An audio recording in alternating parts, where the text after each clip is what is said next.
Have you ever wondered how people made this type of fish when you go to the restaurant? In today's video, I'm going to be showing you. If you're interested, keep watching.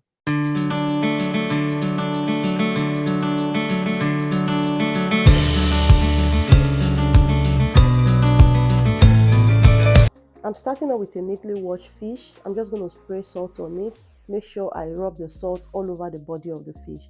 Whenever you go to a restaurant, you will request for, I want grilled fish. When you're eating it, you'll be asking yourself, how is this made? Watch this video to the end, okay? You will learn how to make it for yourself.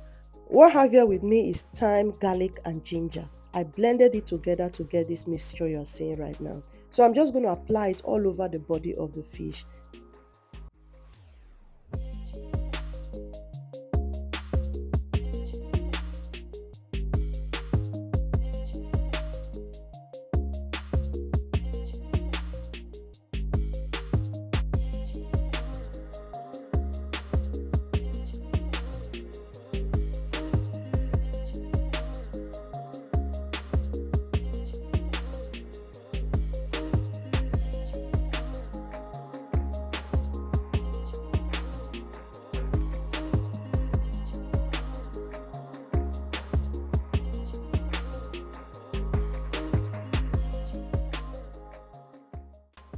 Once I'm done, I'm going to use the foil to cover it very well. Make sure you cover the fish very well.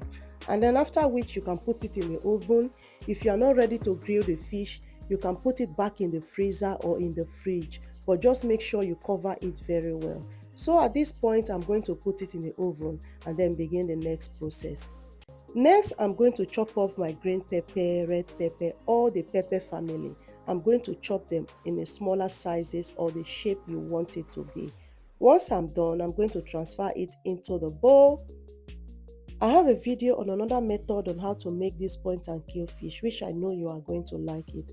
I'm going to leave the link at the top of this video and in the description box of this video.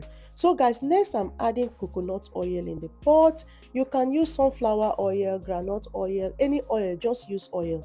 Next I'm adding my ginger, and then I'm going to go in with my garlic, and then next I'm going to be adding my turmeric. These are my own ingredients. You can use the one you have at home. The most important thing, make it taste nice.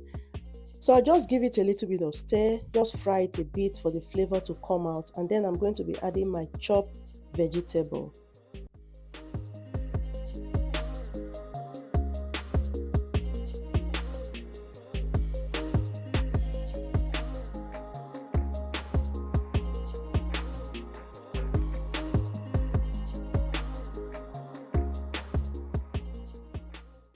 Next, I'm going to go in with my Maggi and salt, mix it up nicely, and then add my hot pepper, or you can use dry pepper, whichever one you have.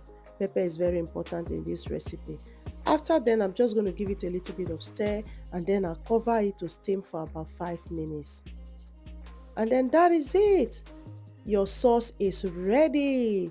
See how beautiful it looks, guys. This is how point and kill fish is made. Whenever you go to the restaurant, they are going to serve you this and you'll be eating, enjoying it. You don't know how it's made. Thank you so much for watching. See you all on my next one.